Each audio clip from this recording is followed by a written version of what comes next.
Charity Gaming Guild presents the Nat Pun Podcast.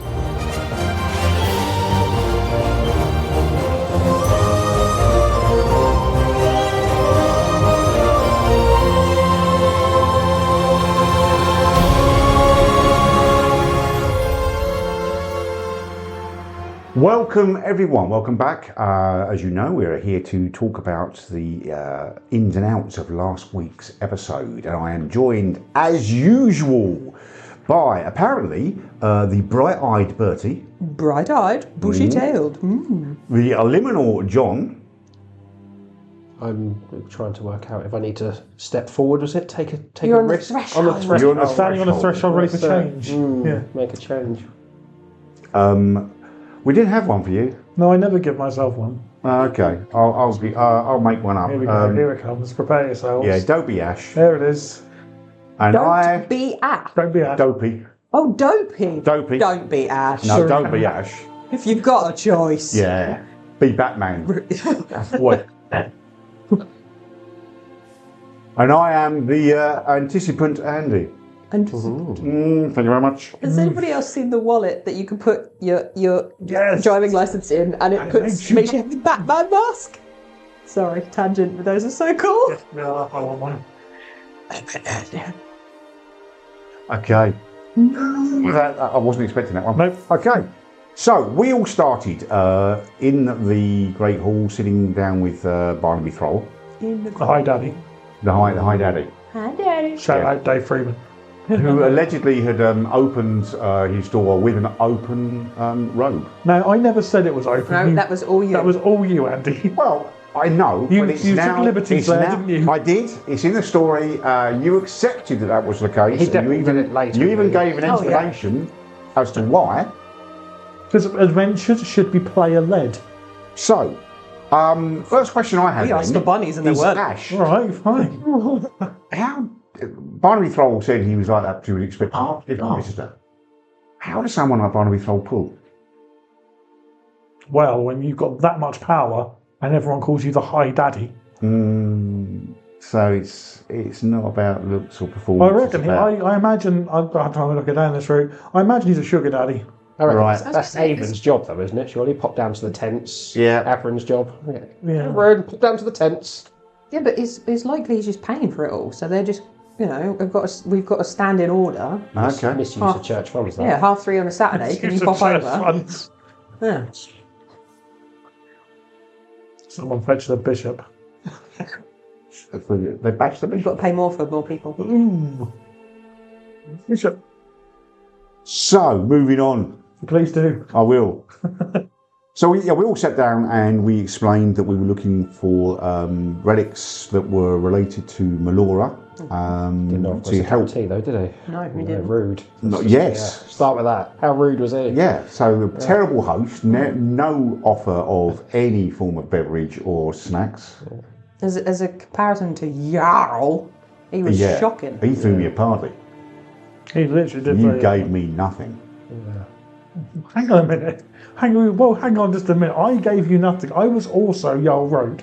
What are you talking about? There's a completely different person. Yeah. No, don't bother. Oh my God, were you?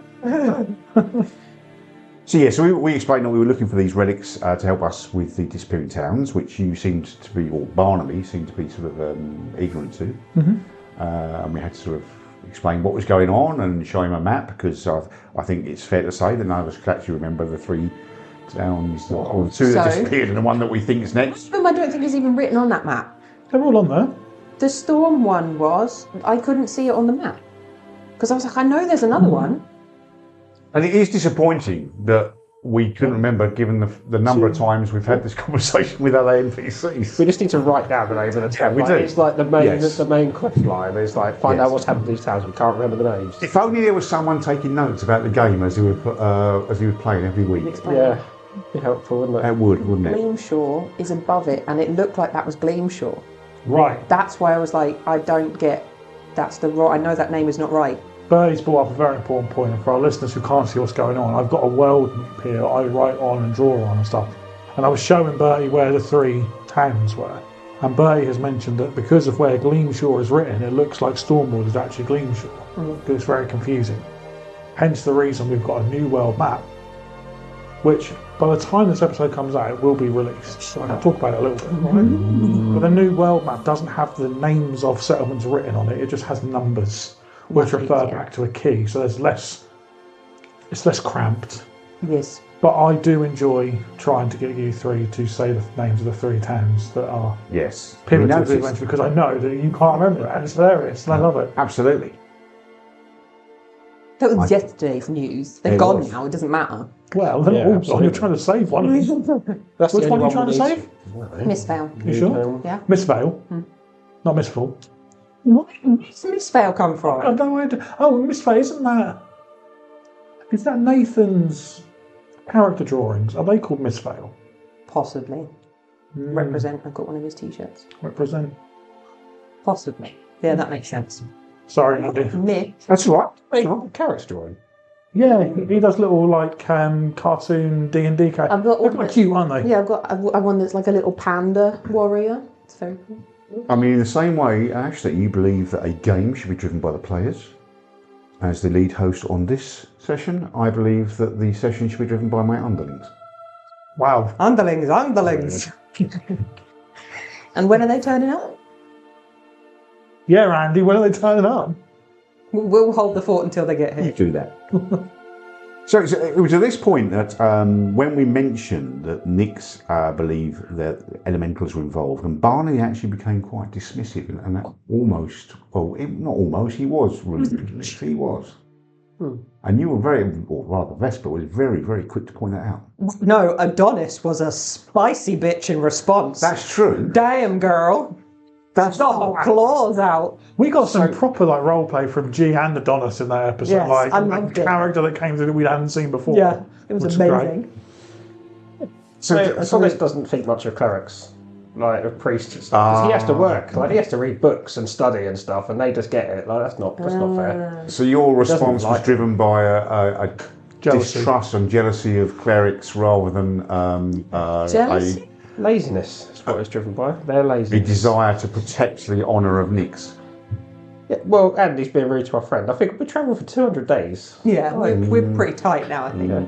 He opened his own front door. Like, how important can he really be?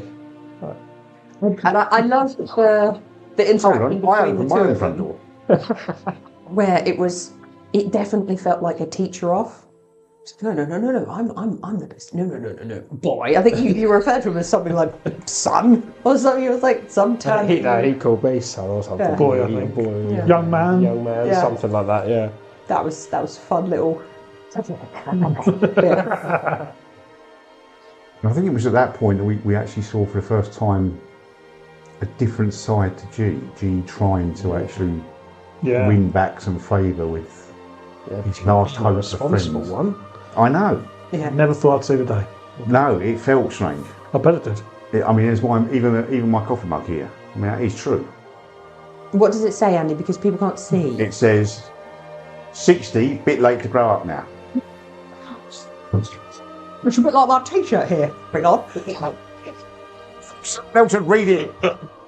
Read, we told you this. I think, yeah, especially for Vesper, she was slack-jaw, literally dumbfounded. I think it was more than Vesper. I think you as a player. Yeah, it was like, where has this come from? Who has been coaching you over the past 3 months while we've been going along? And it was very much can't talk about this right now because it will totally derail what's, as if Vesper was like, I can't be like, what's going on? She's like, okay, we'll comment that market, but move along. And then afterwards it was like shock. The hell?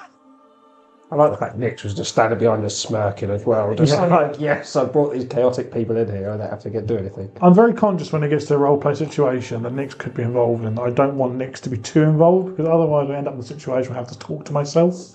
And that's weird for everybody involved. You were very clever in getting out of that by us turning up and her going, I'm not talking to him. Yeah. It was like the last episode before, where it's like, no. It's like, oh, I thought that she was our in here, but no, that's a very bad relationship. Cool, okay, it's our responsibility. Adonis! He'll take the lead. He'll go for it. We did. Yeah. I was quite surprised that G was actually successful with the dice rolls in persuading Barnaby to sort of, be a little more the bigger man, so to speak. I think that's what Vesper liked, is that he said the same thing that she was trying to get across, but in a better way. And that's what she has been struggling so far. Every time she's tried to convey something, she's always gone about it, asked about tit, and she's always messed it up, and it's never gone over the way she wanted it to. So I think it was part shock of he's literally telling them to do the opposite of what he did in the last place we were at. What is happening? And how have you said that so well when I just tried to say that and everyone reacted wrong? Well, yeah, Tash has been coaching. Tash has been sort of talking it's to like him. an Adonis thing. No, Tash has been giving him pointers and guidelines on how he should change his behaviour and attitude, and in all honesty, she was actually whispering in his ear, so he wasn't saying that himself. She was whispering in his ear, so he was just reciting what she was telling him to say. Is Tash, like, what does she, in G's mind or your mind, what does she look like? How does she kind of represent to him? Is it just a voice? Yeah, it's just a voice. I mean, I think for the race, it's like a spirit that almost inhabits your own body. Mm-hmm. Traditionally, with that race, you don't directly communicate. You have dreams that you interpret. But as I say, there was a table that I rolled on, and it said I can have an actual conversation with her, which I thought, yeah, we'll do that. I like that. And when I say I rolled on, I kind of just picked it. Of course it did. There is, if you draw, it would have been one. There's only one slight issue in the consistency for us, because there was definitely a previous episode where we could hear her voice as well. Oh, you can. So in this one, where we didn't react to her talking, especially if she had been whispering in your ear, I know it was very difficult to be like, and I'm saying it at the same time. But where you did that little aside, I think it's trying to remember that we can hear that. Yeah. Whereas to me, it's she's talking to you in your head, but you're responding to her out loud. But actually knowing that we can hear her is the bit that I'm still trying to get my head around. Yeah, but in the same way that I could lean across now and whisper in Ash's ear, and I'm pretty certain that you wouldn't hear what I said. He frequently does that. I do. I like it. I try Sweet not. nothings. Oh, sweet everything. Oh. I try not to lick his earlobe when I'm doing it. For the record, that noise was Bertie. Yes. Not me. Why did you need to clarify that? I felt I needed clarification. No, leave the mystery. So he's on a journey to try and become a better man, but he is currently needing guidance from Tash. I thought it was I think just in that interaction that involved all three of you, there was some good character development. We saw Vesper not giving a shit and just telling it as it is. Mm-hmm. We saw Adonis do whatever Adonis was doing, and then that conversation with the vessel I thought was interesting as well, to see how they kind of tried to,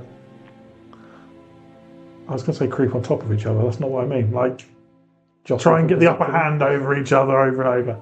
And then obviously G's interaction, I thought it was great. I thought it was some really nice character development that's going to give you guys something to role play on probably next episode, once you're clear of all the shit that happened. My favourite bit is because I imagine a lot of what we're doing in my head. I'm creating the scene and I'm visualising it. As soon as that bit between Adonis and Thrall happened, I imagine them both in full drag. In my head, it was just boom.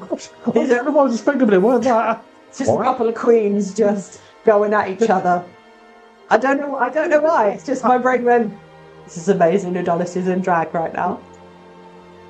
He just got that feistiness to him. It was like, girl. So I really enjoyed that. This is a robot.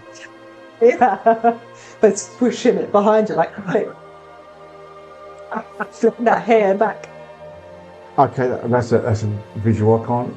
I can never unsee that. I see it. But now next time, if we're in another situation like that, I hope that your brain goes there too. As soon as he gets a little bit feisty, you're going to imagine Adonis in drag. I think canonically Adonis is just forever in drag now. Yeah. We just never mentioned it. Just never mentioned From the moment we met him. Yeah. So what It was colour's your wig? accepted. Yeah. Oh, it's going to be like peroxide blondes. Yeah, it'd have Like to a big be. old Dolly Parton. Yeah, it'd have to be. Well, Wouldn't that's a it? bit boring. Well, what would you suggest? I thought you might go something, like purple or pink or... Was it drag, not clown? Please. I seem And to remember, there are some beautiful- someone not too long ago having blue hair. There are some beautiful drag queens with purple hair. And that interaction did actually... Well then, Andy, get back on track. I thought so.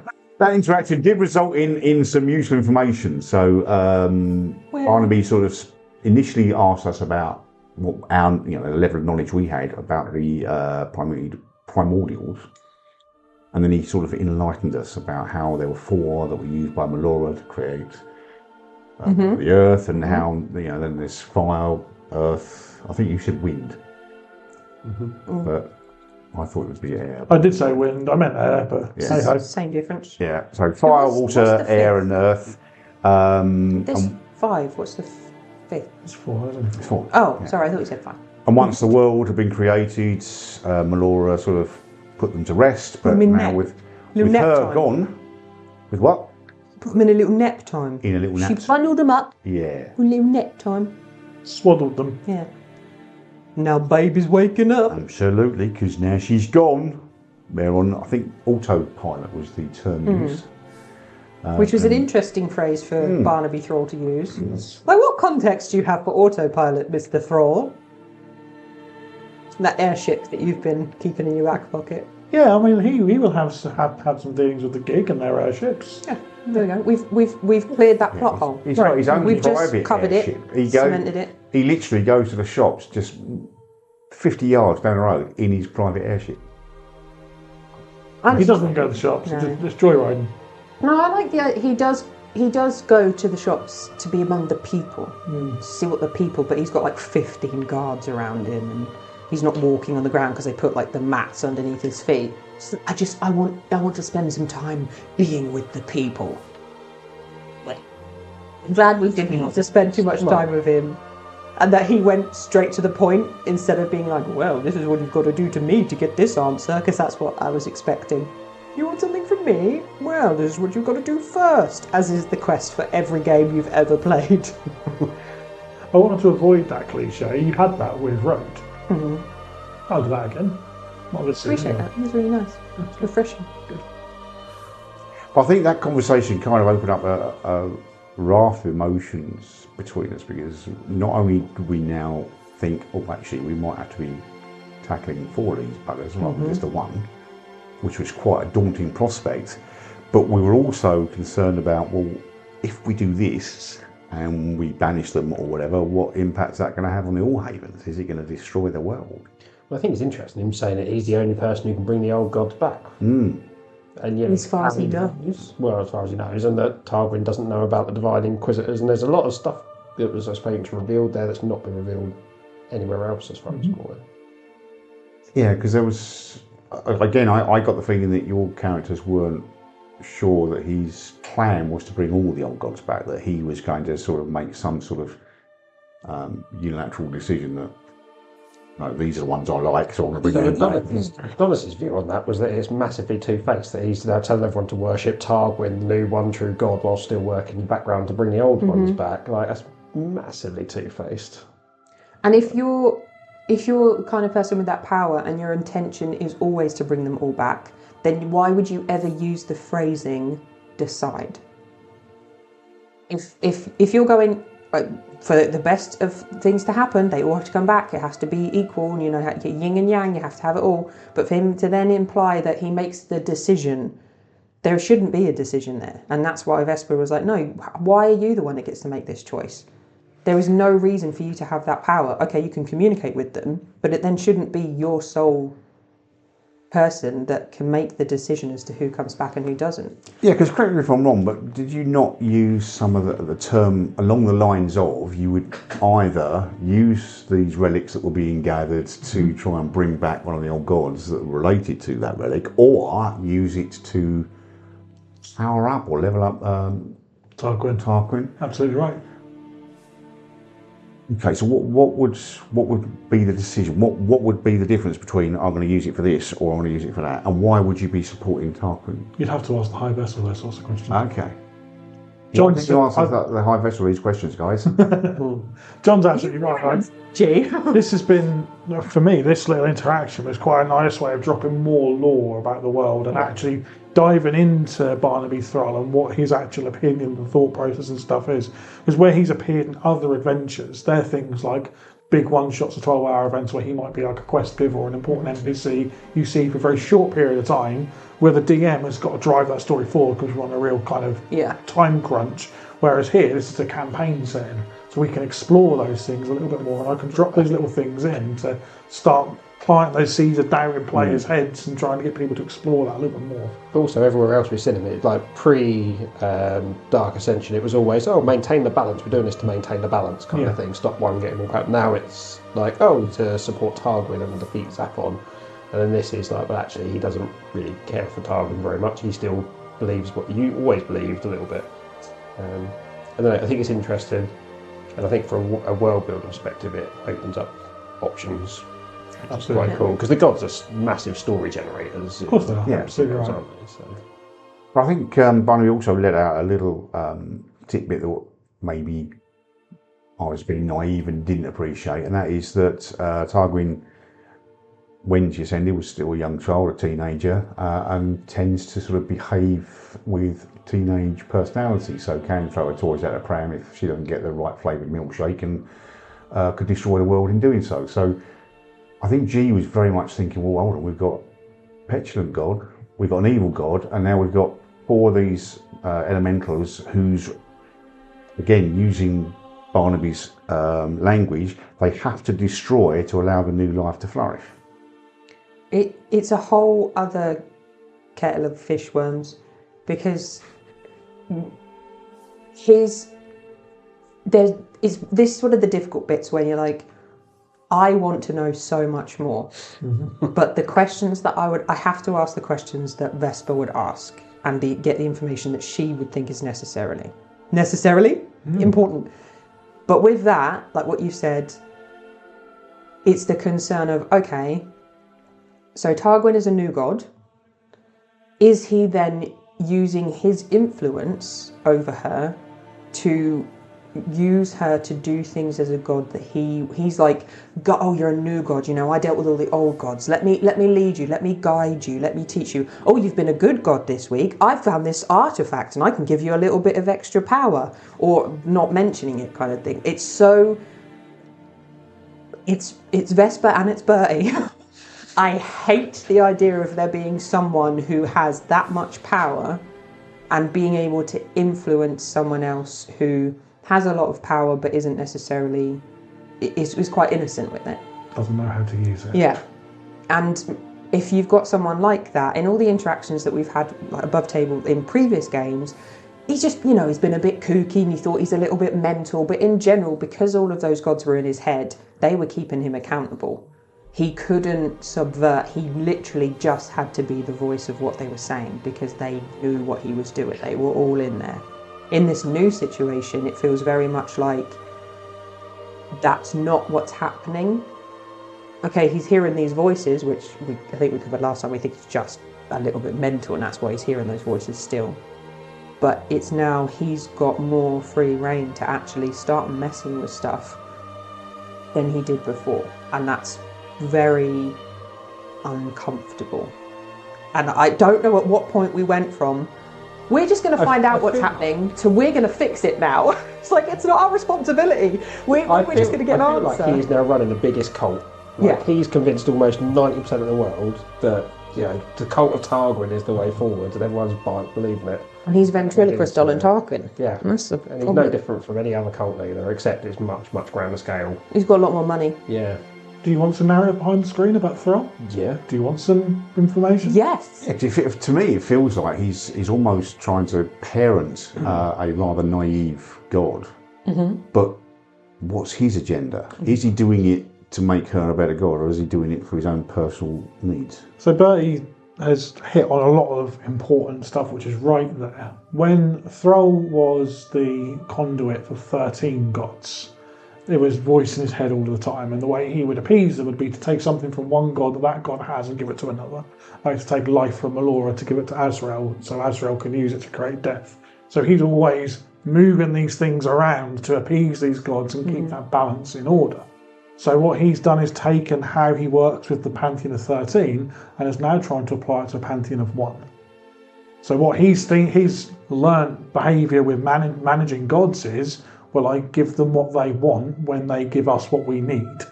So that's how he's trying to deal with Targuin, but because there's only one god, it's a case of, well, I'll use these relics to try and mould Targuin into what the world needs Targuin to be. But in the background, there's always that, but if I could have the 13 back, I'd have the 13 back. Yeah. But it's also, you can only do that based on your perception. So this is what the world needs. How do you know? Not exactly. You don't know that the world needs what you think it needs. And it's like someone who has been doing a lot of jobs and has been juggling a load of responsibilities, and then they only have one. So they've got all this free time to go, actually, what can I get out of this? Are you saying he's not busy enough? No. He needs more bunny girls. He needs more things to keep him distracted. Or it just needs to be, I don't know. There should be some kind of succession there. Because he should not live forever. So it's like, okay, and definitely not the Yoo-hoo guy. He's definitely not who I'm thinking of in this situation, but someone to be the successor for Barnaby Thrall. Who is the next person in line? And that person shouldn't just be taught by Barnaby. It needs to be a whole, I think Averin would be awesome at it. You? Would you like to give us a little bit of a background on Averin to Ash? Averin is a cleric that I play in Stuart's Tuesday. He's actually my current character, cleric I play in Stuart's Tuesday night campaign. And the miniature I use for him, Andy will know it. I can't remember the faction's name, out of Moonstone. It's the really fat cleric, like monk. So I use that miniature for him. He's very wandering, oaken. He casts life spells by making cakes and things. Favourites are stroop waffles. Is that why it smelled like cakes when we first went? Right. So that's kind of where that all sort of stems from. But Averin would be an interesting choice. Yoo-hoo, gods! Stroop waffle? Egg time! Yes. But going back to Thrall, he is a very complex character, and there's a lot of different things to him, because he's one of the only a handful that have been around since day one. There's not that many NPCs that have been around that long, and we've had that much time to development. It's been like 5 years. It'll be 5 years this year that we've been playing in this world and developing these characters. Let's kill him. Yeah. So at some point he will die. How, where, when, I don't know. I haven't got that far yet, and then there will have to be some kind of succession. Like, what does that look like? How does that work? Is there someone in his cathedral that can step up and take the reins? Does the whole vessel organisation just fall apart? Can I? In my head, have you seen the film World of Warcraft? Yeah. Okay. So in the film, I'm not familiar with the game, but I've seen the film. And in the film, there is this great mage that lives off in a tower and no one ever sees him, but his responsibility to keep the world safe. But what nobody realised is that over time he's become reclusive and he's become like basically infected by this bad thing, and he's actually really evil. It wasn't originally, but that in my head that's like what could be happening with Barnaby, because there's two gods, he's only really communicating one, but he could be getting influenced by the other without realising. And it could be the case of at some point in the future, it's like he just goes ham. He's like, right, boom, everybody's dead, bow down to me, blah, blah, blah, blah, blah. And he could be the BBEG. And people are just letting him. And I think from Vesper's point of view, she wanted to get out there as quickly as possible because she's like, I'm not comfortable with this level of responsibility. This is not what I signed up for. I don't want to get involved in a conversation about this because it's way above my pay grade. I am not the person to be answering this call or dealing with this stuff. I'm literally a bodyguard. That's all I've ever been. I just want to get people from one place to another and hit things. Why are we now trying to solve the world's problems? I really don't want to anymore. You're going to the celestial plane? Of course we are. Of course we are. Brilliant. Yeah, G was a bit disappointed at that because the initial conversation was around the Dragon Gate Vault and how it holds a relic, Manasseh, that was linked to the Earth primordial. I think Manasseh is the name of the primordial. Yes, who was used to obviously create the crust of the Earth, and then we kind of just washed over that and then started talking about the High Marshal of Order of Life, Penelope Ophelia Rose, who may be able to help from the celestial plane. Yeah, so she knows where those items are. Yeah, Thrall doesn't. That was the link there. We're going to get there. She can go. There's one in the vault. yeah. Yeah. Well, actually, you want to talk to Steve? Steve's the object collection guy. He's in hell. Yeah. But we did get a relatively detailed description of Penelope Ophelia Rose, long blonde flowing locks and Pink. likes to dress in pink. And I was wondering whether there might be a rival love interest for Vesper. Will she have to choose between Nyx and Penelope Ophelia Rose? Well, there was the smirk at the description from Vesper. There was a little smirk because in her head it was like, I don't know why my head went to the Powerpuff Girls, and it was like, can I collect the whole set? The thing is, They get one yellow. pictured something so different. I think you're picturing like Barbie girl, stick bit, all the rest of it. I'm picturing quite a dumpy lady. Yeah.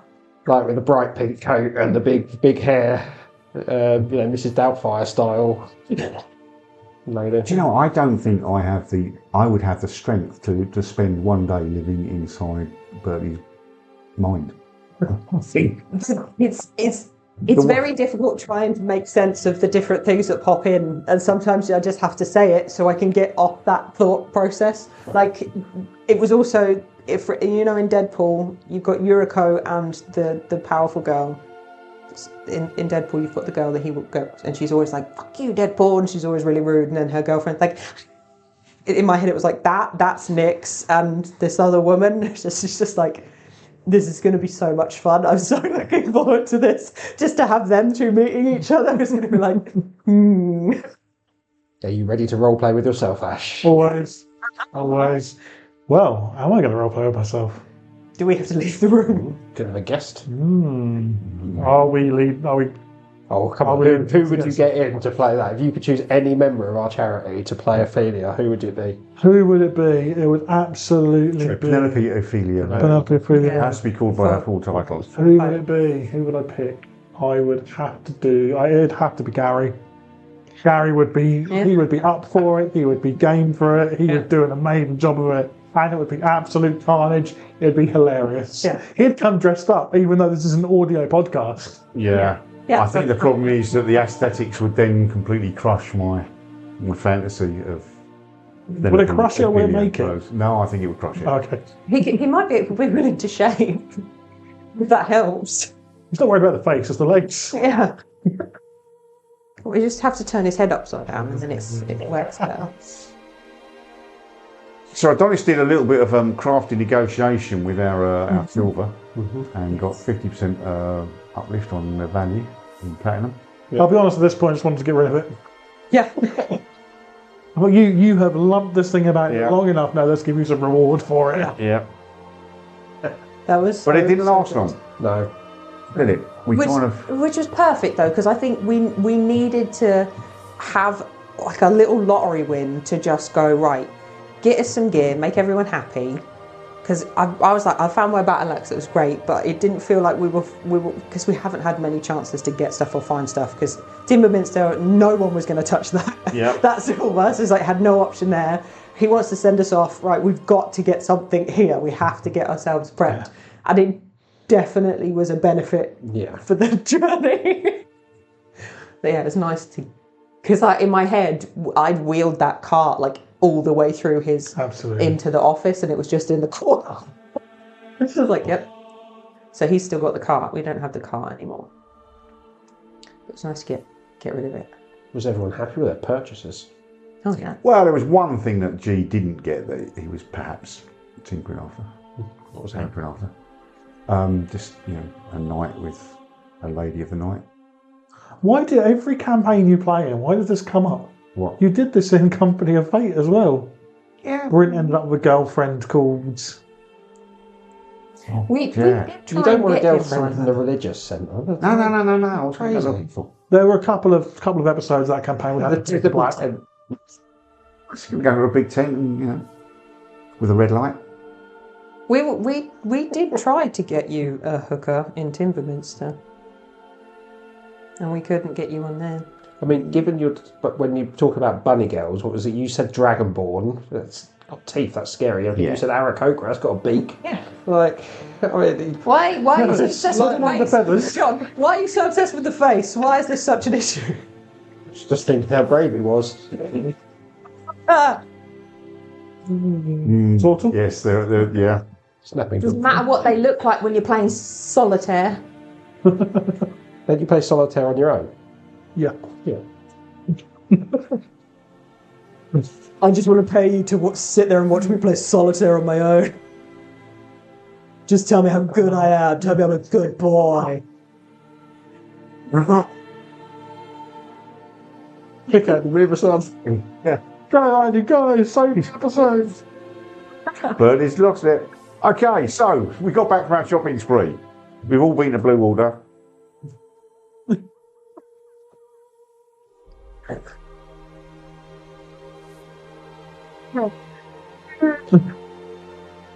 And Barnaby led us into this little side room with an unusual symbol. So I take it none of us would have recognised the symbol on the floor. Yeah, I don't know, maybe. Well, good. Okay. I don't think we can. Really. It was a means to an end. We were pretty much. And we all had to hold hands, and Adonis, ever being the wingman, made sure that Nix was right next to Vesper. Well, to be fair, you're a pretty shit wingman to begin with, so you can only go upwards from there, can't it? Yeah. And the rims triumph. Sorry. I'm going back to my original thought. The room started to spin, and a big portal opened up, and we were sort of whooshed into a what seemed like a never-ending bloody wormhole. Why are you laughing at that? Why are you laughing at the idea of walking into a never-ending wormhole? It's not. It was the rim comment that got me. It was a spinning rim, and we all got whooshed in. Yeah, we did. Yes. I apologise for any listener who's under the age of 18. You were warned when you clicked on this episode. Yes, absolutely. It's very difficult to visualise. I can't get it. The inside of the wormhole. It was like a wind tunnel, and then it was like a weird fleshy thing, and I was like, no, that doesn't work. I was trying to figure out the composition of the wormhole and how we were travelling, because that was very difficult. Because in my head, I'm like, we're Superman in it. We're like... I was picturing the walk from 40k, really, because you describe stuff on the outside, which is very kind of Stargate. Or Stargate, they have... Now, either I'm about to create a editing issue for Ash, or I've just got to take a step back, because there's one important thing I'd forgotten to mention, because we were in possession of a wooden box with a certain blue powder in it. We spoke to Barnaby about a said box with the sort of tree on the lid and the blue powder, only to find out that it was all linked to Zephon, and even the powder was indeed believed to be bits of Zephon. Yeah. So someone's tasted. Yeah, someone's linked. Well, not all of us. It was you, wasn't it? Yeah, it was. It was tangy, if I remember rightly, the description. I can't remember. It was definitely considered to be a seasoning meat rub. Yeah. Yeah. And it was definitely Cinema. suggested that we should not be taking that with us because there was a risk that. I mean, we it might as could. well. We got tacked anyway. Well, that's true, but I think it was one of the comments was that it could even give us up on a foothold in the All Havens. Yeah, Celestials. So we definitely didn't want him coming. No. Yes, I don't think we're up to fighting him because we are. Well, now we're mighty level 6s, but we are. We are. I mean, we've killed a god. We've licked a god. Kill a god. I think you did. No. I think you did. I may have killed a little caused girl the who ascension. turns out to be I'm- Tarwin. No, I may have Or an dispatched avatar of. a vessel, I don't think they start on that young. but not her herself, because she's still about. But that Even did Barnaby help, though. confirmed that she's still about. He's crazy. He still talks to 13 dead gods. It was useful because I think we were still unsure as to what that girl was representing. So having it kind of confirmed by his description of what Targwyn is like was really helpful. Because we weren't sure if she was Zaphon related or Targwyn related, and him being like, oh yeah, she's a teenager. It's like, oh, that makes sense. Why, to start off with, she's like, I'm not going to help you. And then later on, she's like, okay, I'll help you now. It's a very teenager sort of thing to do. So that gave a little bit of for me, it's made sense that would be more her than it would be Zaphon. We've got to keep her on side, otherwise she'll stop helping again. Yeah. I mean, if we She hasn't meet had that her- much yet so far anyway, has she? So No, not really. Also, Adonis is anti-religion. Yeah. He thinks it's a lazy way of getting power, like being a cleric and stuff. So he doesn't. So the fact that she latched onto you is like the Weirdest, perfect pairing, really. Like the weirdest thing for him ever. yeah. Because he's like, I don't care. Like, he knows of the old god. He liked to have it because he was a dragon. He's a dragonborn. Like that's about as religious as he gets. Like So we I'll start again, shall I? We were all then hurtling through this wormhole. Yeah. Some of us finding it more exciting than others. With their screaming. Well, Have you ever been on a roller coaster? Yeah. Okay. Yeah. And is that how you act on a roller coaster? Well, yeah. Well, no, I normally starts in a laugh queue. maniacally when I'm on any kind of ride like that. Hey, that's another trip. Yeah. If you want to just be deafened by me laughing because I can't help myself. I love theme parks and roller coasters. Yeah, I love them, but I don't like the too rides big to where go you on. get soaked. No, I'm not a fan of the water I'm rides. not a fan of I them. love the Smiler at Alton Towers is one of my favourites in this country. There are plenty of rides, Andy, that are suitable for people of a bigger stature. So don't you worry. We're going. Oh, not the teacups. Ash is I'm taking not going for the us teacups. merry-go-round. to Florida. Hang on just a minute. He's going to take us to All expenses Universal. paid, wasn't it? What? Walt Disney World. We're going to have an amazing time. They're built for Americans, and our American listeners, I don't think you'll mind me saying this because they're big people everywhere, but there are a lot of bigger people in America. It's a big country. They have a lot more good food. So if you enjoy the food, you're going to like it. So there's plenty of rides. We can get you on some. And if anybody wants to sponsor us on a trip, and we will video it for you guys. If you want We to do a podcast from Florida. on a ride. On a ride. I mean, the microphones will work. Nat Pun on a ride. On a ride. I think Nat Pun on Velocicoaster at Universal. I've never been. Oh my god, I thought I was going to die. I think it sounds. I genuinely thought I was going to die on that roller coaster. Velocicoaster. It's a Velociraptor Jurassic Park themed roller coaster. It's but terrifying. Love it. yeah, but Velociraptors aren't terrifying. No, but the roller coaster is. Are you like riding on a Velociraptor? I don't know what the fuck's happening in that roller coaster. You've just got like a lap restraint, and there's massive like slow barrel rolls over water, and it's kind of hanging by your waist. No, See that? Oh, that sounds so. I read an article, and if it's true, it spoiled the entire franchise for me. What was the article? But in real life, Velociraptors run about the size of a turkey. They're not as big as they are portrayed in the films. well, that roller coaster's less scary now. Yeah, there you go. So now you'd be happy going on it. There we go. Right. So we had Vespa screaming. Yes. G kind of got the eerie feeling that they weren't alone, that they were being watched from the outer walls of this wormhole by a range of different creatures, both celestial and demonic, I think was the term used. And he heard a voice You should not be here. Turn back. Which he relayed to, in a kind of calm way, because he was obviously used to roller coasters and didn't get upset or scream. Reference incoming. In my head, it was the same as in the labyrinth when they're going through the bit. There's all the faces. Turn back. Don't go on. You'll die. So I was like, it's not a serious threat. Let's keep going. We couldn't turn back even if we wanted to. We had no idea how to turn back. Well, this is very true. This is very true. And G did tell them, no can do. And at which point, kind of regretted that, didn't he? I feel like if you just said we don't know how, we might have got a slightly different response or a slightly more patient response. Who knows? You just Well, a you giant do. Yeah, I do. plant. You're right. you may have got a different response. The one of the creatures was intelligent. Well, in fact, they're all intelligent-ish. What were the actual creatures? Well, so there's 2 winged lions, Mm-hmm. and the unicorn-like creature was a Chiron. Chiron. They're from the Theros. Which, like, Greek mythology kind of thing? Yeah, that's good. That book's really good for like celestial creatures and stuff like that. The idea being they were like guardian creatures that guard the way into and out of the celestial realm. So was that who was talking to G? Or was there something else that It was the talking? Chiron. It was the Chiron. Yeah. Okay. That's a hefty creature as well. That's a CR12 creature. The winged lions were CR4 each. Nice. So you had a CR12 and 2 CR4s. So that was a hefty old combat. It makes sense why we leveled up. Made sense. I went down to us. It wasn't me. Shall I rephrase that? I didn't go down. No, you didn't. He tried really hard. Yes, I didn't do too well in my combat, did I? It's one of the few times where Vesper's reaction to lick something has been a benefit Yes, very as true. well. I'm just gonna taste it.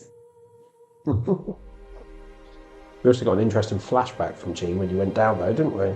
Which? Well, you don't know. How desperate have you been viewers, to share that tidbit of information? Well, you lot are never going to find out. You never asked me a question, so I may as well just bloody put it out there. To be fair, we haven't in character. We've not asked each other at all. What did we do before this?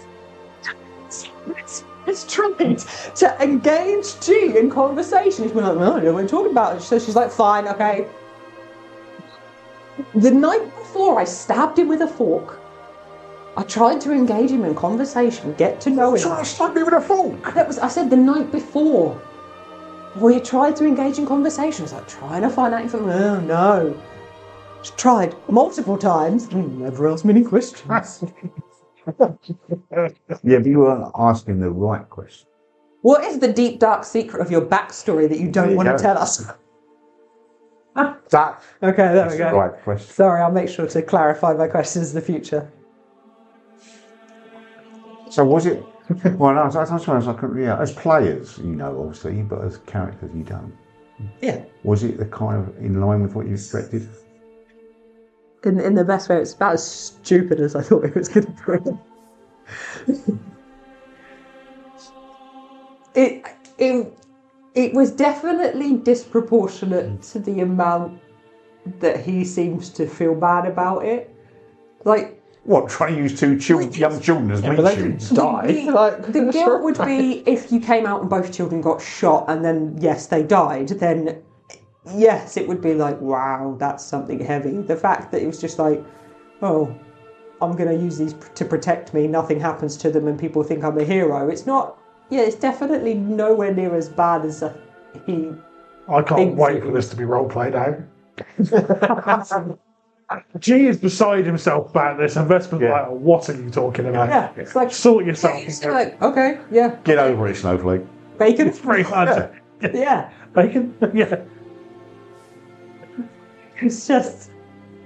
Yeah. Pocket bacon will be needed. Yeah. Yeah, I've absolutely. still got 10 pieces. Oh, so. okay. So the first time G went down, Adonis rescued him with a nut potion. Pinwheels. Yeah. And even Patch was doing his job. I think he took 2 whole health points out of him. He was such a good boy. He was a little chicken wagon. He did your weapon as well, didn't he? Yes, he did bump up my weapon, which was amazing. But then one of the lions dispatched Patch. Yes, and it is very frustrating that I completely appreciate the game mechanics and how the game works, but it's very frustrating being like, no, I would do something in this situation. I would Turn my back quick. I did make the attack at disadvantage, didn't I? Yeah, you did, but you still rolled really high. Yeah, no, I don't know how I rolled that many natural 20s. That combat was insane. I was, as that combat was mad. going, I was frantically reading the 5-minute spell, which is not one I use very often I have to read. And it can cast spells for him, but only touch spells. So I was hoping I could use shield for him, but that's self. Yeah. So it's like, I can't protect him, can't do anything for him. So. But again, it's like an image in my head, the idea of a giant lion just being like, oh, and just the jaws coming down and like, it's like, oh, come on! I couldn't do anything to stop that! He's in his little baby carrier, come on! But you did exact revenge. You did. Because you took that lion. Well, I don't know who's the same one. You did. I did, because I specified I want to get the one that got Yeah, you did. ripped its head apart. And then licked its bits. Yes. Wow. Yeah, that's... Its sparkly star bits. Remind me not to invite you to my kids. Remind me not to invite you to my funeral. Anyway. Are you What, you gonna have like glitter cannons at your funeral? Lily? No, well, actually, no, funny enough, Nettie's talking about actually having me cremated and put stuff into fireworks. Nice. Nice. I would do that, but only if I could get silent fireworks, so it didn't upset any wildlife. That'd be littering though, wouldn't it? What? Why would it be littering? Shooting You don't think a dead body in the ground is littering? It takes a while to decompose. Yeah, but he's organic. Not all of it. Well, so, bloody Mary, yeah. Job you had, Andy. That ain't going anywhere. I know what you've got hiding there. And then G, with his usual finesse, went down again. Which is when we had the flashback that we've already covered. But I think it was good because it wasn't a situation in which he could run away. So it was kind of, you have to get involved. Yeah, well, I think he's already shown evidence that he wants to now. He wants to try and be a better man. And I think he would have stuck around to try and protect you guys. He's just shit at it, to be honest. He's using a bow. A bow is your main weapon. Yeah. And unfortunately, I was having to resort to using close combat, which was not his forte. In your multi-classing though, are you taking something to help with more close combat stuff, or was it? Well, I've kind of taken one of rogue at the moment, but I've stuck with the ranger for now purely to get 5 levels in ranger so I can get the extra attack. Yeah. So do you get your sneak attack? I'll get sneak attack, Yeah. which I did use. It's only 1d6, so yeah. Wow. Yeah. And then Nick stepped up and she dispatched one of the lions as well. Yes, she did with a natural 20. She did. One of many Natural that were. ones, natural 20. I don't know what was going on with me. That's actually... Dice. It's almost like your dice only had 2 numbers on it. Shit, they do. So they just split it. 1 out of 20. Yeah, it's just rolling a pebble. There is no dice. It's just making up the numbers. And then Vespa tried to be quite creative with how she was going to dispatch the unicorn creature, whose name I forgot. Kyrin, yeah. And she mounted him, tried to stab him from the back of the head. Well, I just thought it'd be interesting to, instead of just be floating next to them, it's a nice, better visual to be like, well, it's a horse, I'm going to ride it. But then realised it... Looking a bit Valkyrie-esque. Yeah, in my head that's cool. And then smashing it on the head but missing, because it was like, no, flopping its head about. But then Adonis was very gracious to make it seem like contact.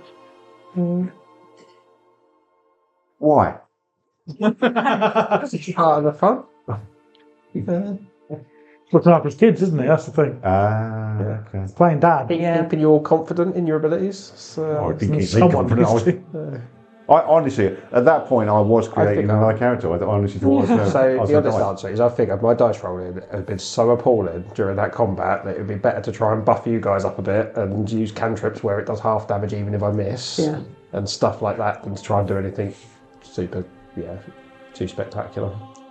So, yeah, because when I was tumbling, it's supposed to have disadvantage on D20s, kind of went, right, I'm just going to use spells that do dex saves instead. Yeah. I'm not going to roll any D20s. Yeah. That was dangerous little feature there. Were those mechanics that you made up, or you drawn from somewhere? Made them up. Just to try and get the combat something a bit extra rather than you hit it, it hits you, you hit it, it hits you, because that is boring. But just try and make something a bit more interesting and make it a bit more dynamic. And obviously thanks Andy, you punched me in the leg. You got to hit him now. I got to hit him. There you go. I thought it was quite fun. No, I enjoyed it too, I'm not going to lie. I forgot what I was going to say. Because we're playing Theatre of the Mind as well, you've not got the visual engagement of miniatures. And like when Andy runs and puts a really big, cool miniature down, you can spend other players' turns just looking at the miniature and sort of enjoying that visual aesthetic, whereas we can't, because playing Theatre of the Mind, obviously. So having those little extra bits just make it that much more interesting. Yeah. The same thing with the pixie combat in the last one as well, being in the field of flowers and the flowers having an impact on things, it just adds another dynamic to the encounter. And flowers seem to be creating a theme. Yeah, I mean, as we have, after dispatching the Chiron, we were ejected from our wormhole into a beautiful, picturesque field filled with flowers. And the first thing that went into G's mind was, don't pick the flowers! Although apparently someone's going to burn half of them. Oh, yeah, I've already cleared some ground. Some ground to get patch back, so it's going to happen. And that was the end of the episode. That was the end of the We episode. are now in the celestial plane. We think. You assume. And we'd all sucked the juice of the Chiron to get our full health back. Well, not all of us.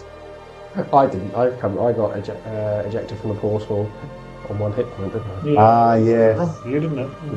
Yes. And now we've got to try and find our illustrious friend. Multiple named. Yes. Whose name I Ophelia forgot now. Rose. That's the one. That's it.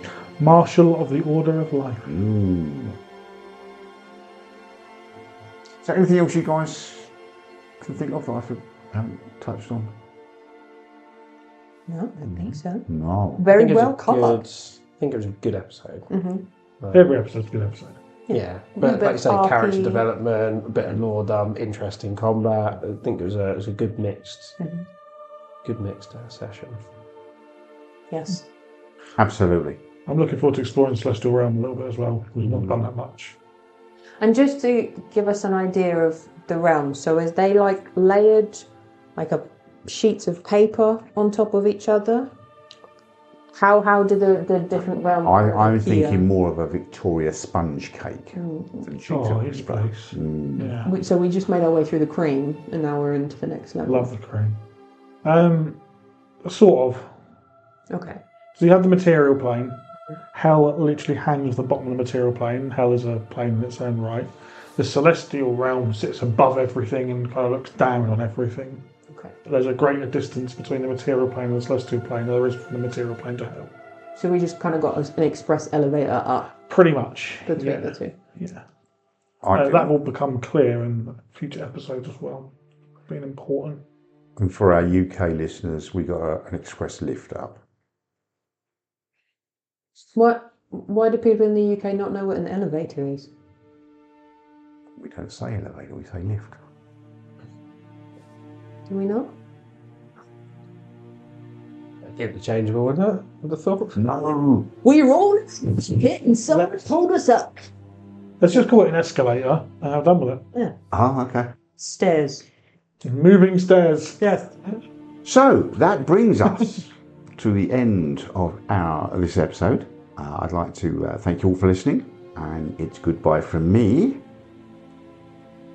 Anyone else going to say goodbye? No. Goodbye from me. No. Okay. It's a goodbye from me. Goodbye from you. Goodbye.